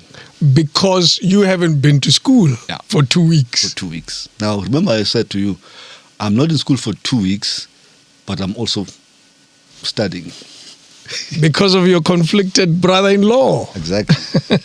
So I do well, above 60%. Hey, Maton. Relatively compared to everybody else. So anybody who gets less than that, they're in trouble. So they realized that, no, this man is something not right. So they called me into an office, principal's office. And they asked me, what's my problem? Why am I not schooling? No, sometimes it's nice to be out there doing other things, you know. But you see, I said to you, sometimes it's good to be given opportunity to do other things. Absolutely. So schools restrict you somehow. It only creates one line. One line. And no multiple. Yes. I could have been a guitar player after this, you know, but, you know. Anyway, so I said, no, you know. So they said, no, we need to keep you at school. So to do that, we'll make you a prefect. Jeez. And also timekeeper. Ay. Ulo palabra sayo. Because that requires you to be there. So I said, thank you very much. I'm happy with the way I am. But no, we're not. There's no excuse here. You're gonna be the timekeeper and the land. No negotiation. You have to be at school every day. Okay. On time. On time, because you have to. So I said to them, look, if you want me to do that, that's fine. But I can tell you right now, I would go back to the classroom. I'm going to ask for deputies. Oh. But what? God, I'm going to ask for deputies. I'm going to ask for people if they want to deputize me. Malawi administrator. I don't want deputies. But they said, no, this thing is not going to work. I said, okay, fine. So I get to class, I stand there, I said, I've been made a prefect. I need a deputy prefect. I need a timekeeper. I need a timekeeper. And I used to sit in front, not at the back. And those deputies must sit behind me. Yes. So wherever you're sitting, you must now come and sit. So that if I'm not somebody still does the job. But I stayed in school. Yeah. Even though I wasn't, I just tell them, hey, it's time to hit the bell. So it changed you though, that moment? Kind of, it did. Yeah. Because, now I started thinking, why am I at school? You know, what will I say if I don't finish school? My parents are going to be angry at me. You know, they work hard to get me here. Now I don't want to finish. So, but then I decided, because from 4, we write an internal exam, not external exam. Yes. Then we used to write an external exam. Of course, yeah. They're gonna fail me here. So I left. Really? I left the school. I went to Hammerstein. Egusile, Hammerstein. What was the school name? I'll remember. So I went to high school there. And were you a different student then? I became a different student because, remember, also I was a soccer player, athlete, which I was no longer into, Then when I got to Hammerstein, I then started to play soccer again. Yes. And then I went to athletics, 100, 200. You're one of those kids. Yeah. Multi-talented. Yeah, I mean, Mpumalanga, you get there, they tell you, whoa, we're from Newcastle, Matateni,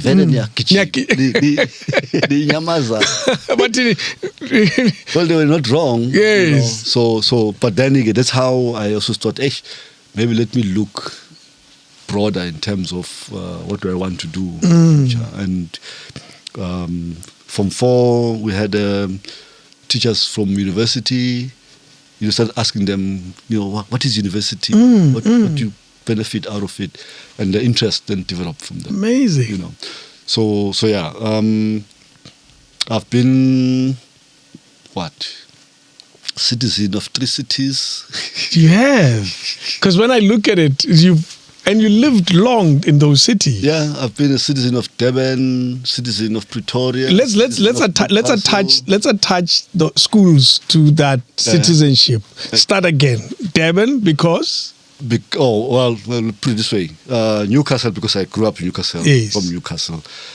Durban, because I worked there. I would have been a citizen of Mpangeni. Or Kwatlangezwa. Yes. Well, I was a citizen of Kwatlangezwa because I bought a plot there. Yes.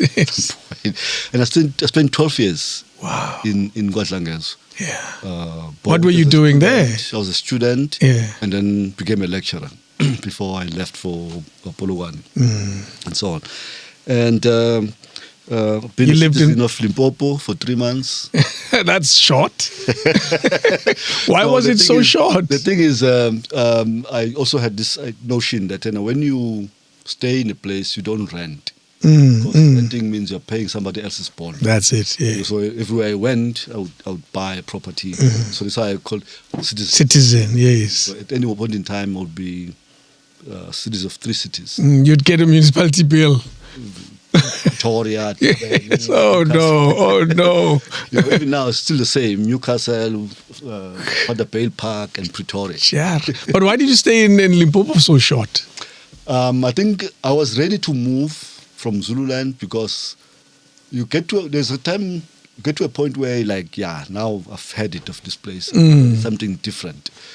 And I had applied to the Department of Education, I think some NGO in Joburg, and then University of the North. And out of all these, University of the North came back first. Okay. So I took the job. But just after I took the job in July, it was in August. Then the department called to say, hey, we've been looking for you. Where are you? I said, no, I'm in Limpopo. I said, no, please come to the interview and then you can decide whether you want to stay there or not, if we do hire you. So they made an offer. So I'm like, Polokwane, Newcastle, home, Pretoria. Pretoria is close. It's closer to Newcastle, that's for sure. So that's how I decided, no, I can't stay. So I came back to Pretoria. Yeah. And I've been to Pretoria since. Sure. This is 1996. You've worked for a lot of universities. I want you to tell it. Which ones? Give us in the order. Okay. I work for the University of Zululand. I work for the University of the North, now Limpopo. Yes. I have worked for the University of Massachusetts. Jeez. In Malawi. What were you doing there? I was in Malawi. They're off there. Yes. I was under the University of Malawi. Yeah. Of Massachusetts. Yeah. Working with the University of Malawi. And then came back, worked for the university, Tswana University of Technology. Yeah. And then Mangosuthu University of Technology, Durban University of Technology, Yeah. University of South Africa, and then now Vaal University of Technology. Yeah. Yeah. Your knowledge of this world is so rich. UNISA was funny. I never thought of working at UNISA at any point in time until I worked for Tswana University of Technology, because now I'm passing there all the time. Ah. And so every time you come down the hill, you see that big this building. So one day I want to Really? It was that simple. one day I will work there. Have you ever thought of working for private sector? Like, as in, I'm done with this academics. It never crossed my mind. Mm. It never crossed my mind. I've never applied for a job outside of higher education. Yes. Yeah, I don't remember. And no interest. Oh, it's only one time, but it's still in education. It was actually just before I got to VUT. There's an institution doing distance learning, especially for the transport logistics sector. Okay. So they run a huge distance learning environment. It's a private sector, but in education. Yes. They called me for an interview because they were looking for someone with my experience. But I think maybe because I didn't have the private sector. Yeah, because that's, So, but yeah, no. I've worked for a mine. I've worked for a construction firm. I worked for a mine because we from a mining environment. So kids were not supposed to be loitering during school holidays. Of course. So the mine had a program to employ. When schools are closed, come to work. So when I tell my father I'm coming home, I need to think carefully. When am I coming home? Because you're bad. Yeah, if I still want to go around visiting friends and whatever, I'm not going to say I'm coming home tomorrow. I'm going to say I'm coming home next week. Because when I land, Hack. So I have to think carefully and say, no, I'll be home on this day. No, I'm going to go to Durban, I'm going to go there, thereafter come home. And also construction company, when the university was closed for a year, I got a job as a clerk for Mapalane. For civil engineering land, where I didn't just do clerical work because they were doing tunnel boring. Okay. Tunnel boring. So I can't sit in the office. Clerical work, you do payroll, you check when everybody's in or not, then you sit most of the day. So I'm like, no, I need to see what you guys are doing down there. Yeah.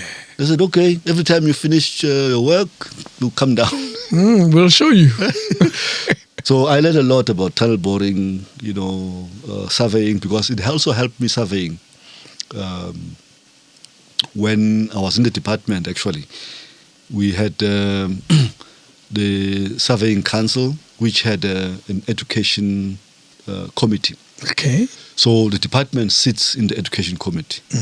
But an issue was with the changes that we're bringing, SAQA, PQF, NQF, and all those things.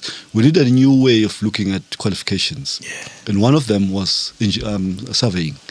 And there was competition between traditional universities and technicons, because technicons produce technical surveyors who were not considered professional. So for them to qualify as professional surveyors, had to go to either University of Natal, UCT, University of Rand Afrika's University then, those universities, for them to do certain programs in order. So we said, no, we need to change that and think about what are the registration categories required by the surveying council. Yes. And then be able to say, if those are the categories, what kinds of competencies are required, and who of the institutions can offer those competencies.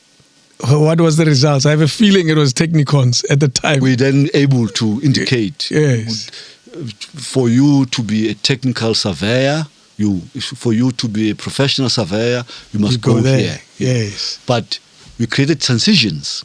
If you are a technical surveyor, how do you transition to a professional surveyor? Are you able to credit some courses when you transition? Yes, that was the whole thing. Yeah. Before, it was dependent on these two universities, on these, call them the Ivy League of South African universities. Yes, Rau so and... you go there in order for you to, So we said, no, any university can do that. Even the technicons can do that. We need to know what is it that needs to be done in order to. That's how. So it helped. To go through all these. Actually, the interesting thing about life is always in hindsight that you realize that all those phone calls you picked up and those stops you made in your life, they contributed to the person that you became in the end. Wow! After 32 years as a teacher, an academic, and all of that, surely you must have proud decisions that you say, there's one that you just spoke of. There must be another one where you say, hey, I was in the room when that decision was made, and I'm glad I was there. Which one comes to mind? There's a lot. Well, just whichever one comes to mind first. Which one comes to mind of the many, rooms you've been in where big decisions that determine the teachings of young people in South Africa? Let me think. Maybe one you're proud of. One I'm proud of. Yeah. Look, I think the decision I wasn't part of the room, but the contribution we made for the decision to be made, that of establishing the two universities, that was a major one. Because Soplati and Mpumalanga. Yeah. When the minister announced that they will be doing that, very proud that we played a role. One, for the establishment of the NIHAs themselves, because I played that role. I was responsible for actually setting them up. For them to have grown or converted into the universities. I think that was the major decision. The one that has not necessarily come out very clearly, and something that we don't talk about, is the University of Ekurhuleni for Science and Technology. And nobody talks about it. Nobody talks about it. Interesting. I had the mayor of Ekurhuleni. He literally the last person to sit in this room for this chat, and he made reference to it in that context. Yeah. We were approached by the executive mayor then. I think it was Masina. That they wanted to actually establish a private university. Okay. To say how can they establish a private university that would service the municipality. So they appointed us through a consulting firm that when we were doing the work, we realized that if you go back to the Higher Education Act, it cannot be a private university. First of all, you cannot use resources of the state to create a private institution. Yes. Even if you want to support them, it won't happen. So we advised them that you have VUT as an institution that is operating outside of its seat being Vanderbilt Park. Yeah. Okay.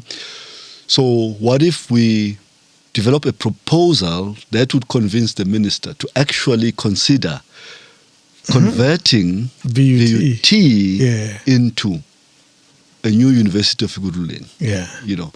So when they agreed to that, we were then able to take that and present it to the minister. I think it was Pando then. They had a meeting with them, and Pando said, I think that's a great idea. Yeah. And that's where this concept of Ekurhuleni University of Science and Technology came about, to focus also on science and technology because of the environment. And therefore, the municipality could then support the national government, which has the authority of establishing universities, to then establish by providing land, bulk infrastructure, and so on. But of course, that decision was communicated by the president, Ramaphosa. Yes. In 2018-19, somewhere there. Yeah. Okay. And then it died. Oh. Then it died. And I think probably the politics of it of course contributed. So it died. I think I had couple of months ago that there is a task team that is actually working on making towards sure establishing that. Yeah. So that's another area. That's what I'm saying. Nobody knows about it, but it's something that one has made a serious contribution to it. When we speak about legacy, the word legacy is a big word. Is there one that you feel when we look back at your life one day and you want to be remembered by? I don't know. But I know people.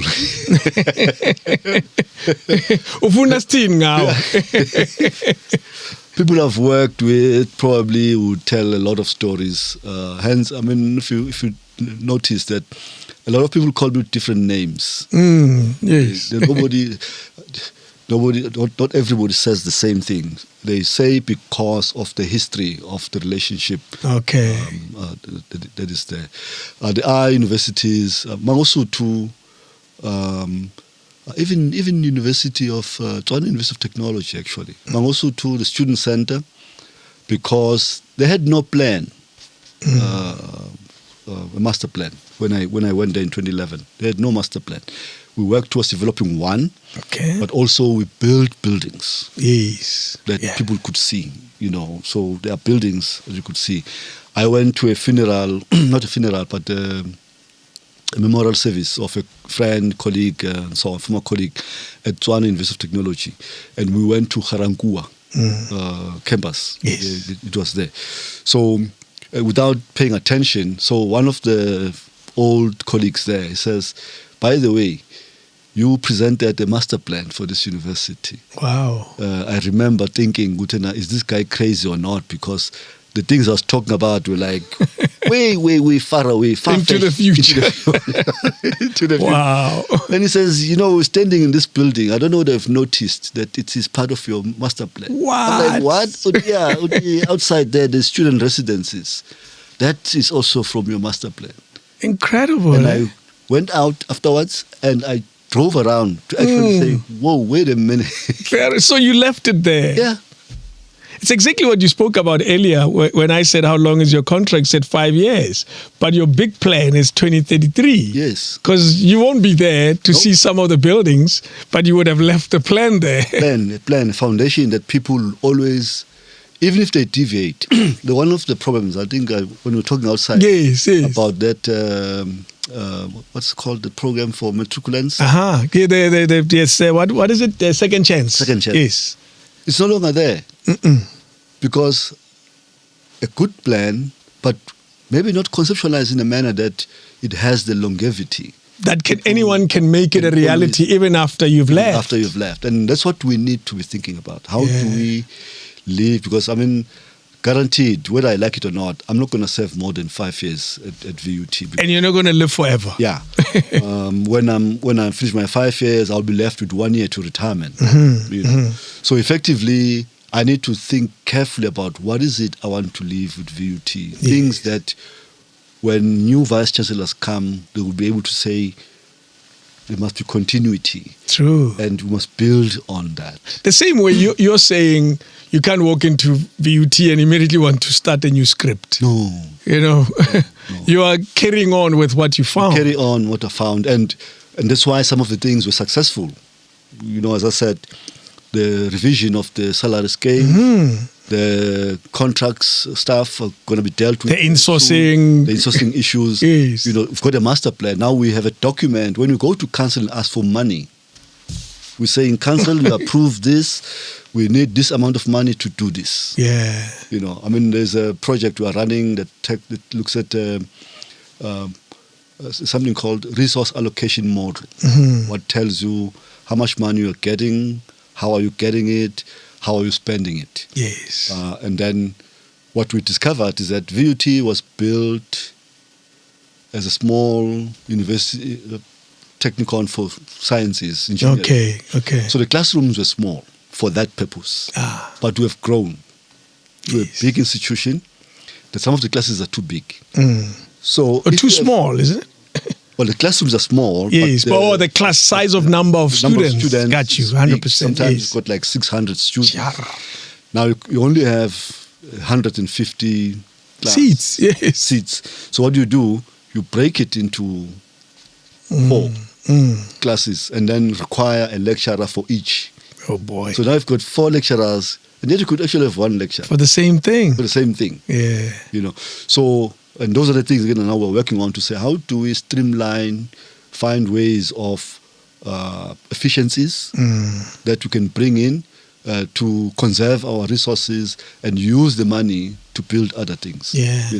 It's amazing. I must tell you, when I read up on your life story, I find it fascinating that you've done so much. It's like you lived for 100 years.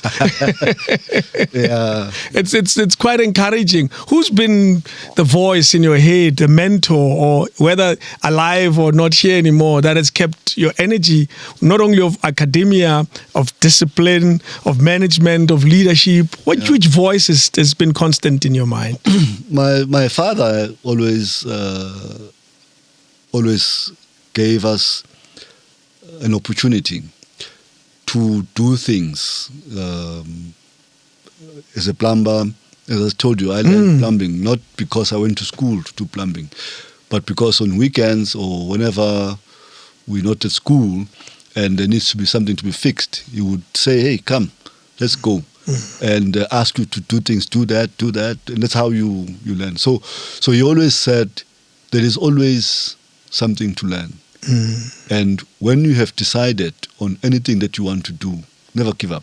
That's true. Never give up. See it through to the end. Make sure that you see it through. Yeah. And also, call it a legacy, but I don't know what to call it, because when you put something that materializes 10 years later, Yes. Have a sense of the future. Yes.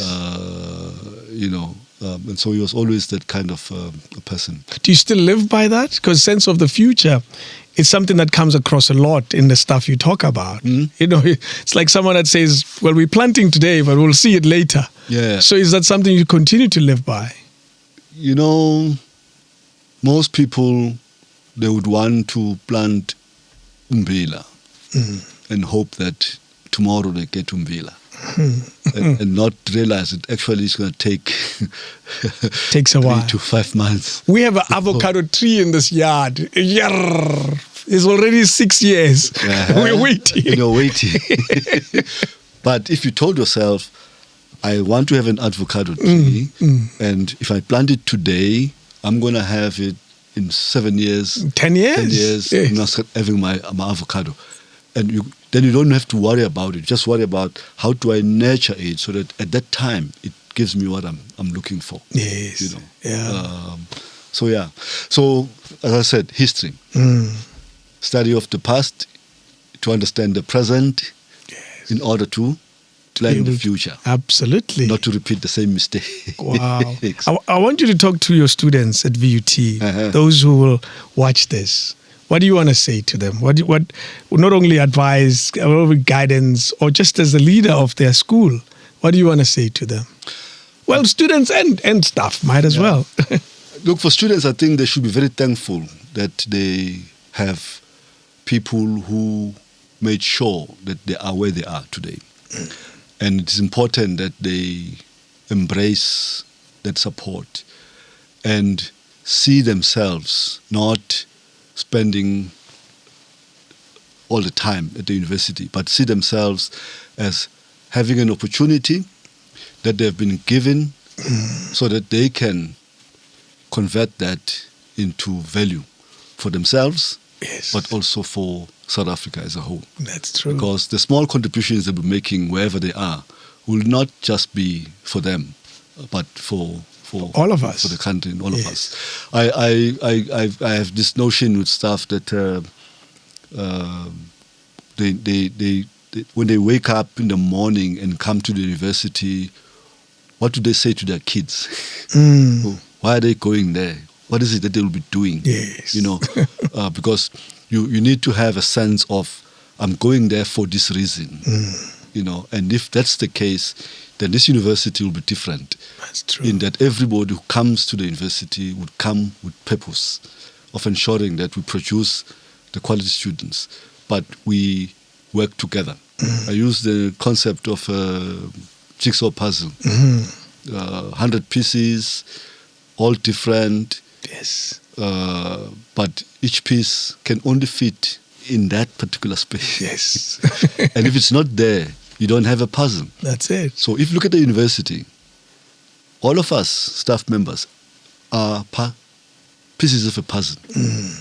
And we all have our specific roles. If we're not there, things don't happen. The puzzle is incomplete. It's incomplete, and therefore we're likely not to produce the quality students we're looking for. Yes. So we need to understand that every piece is as important as the other.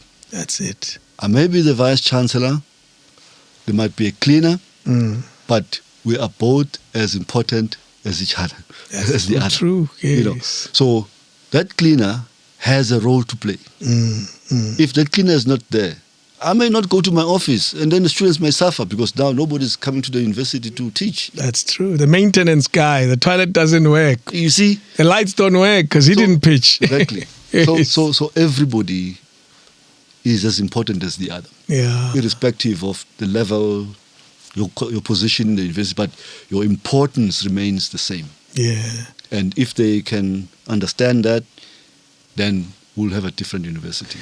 The former colleagues of yours, UNISA, former colleagues of yours, say you are able to thrive under pressure. You're able to maintain a smile. You're able to stay calm. How are you able to do that? You worry, you die. Oh. You don't worry, you still die.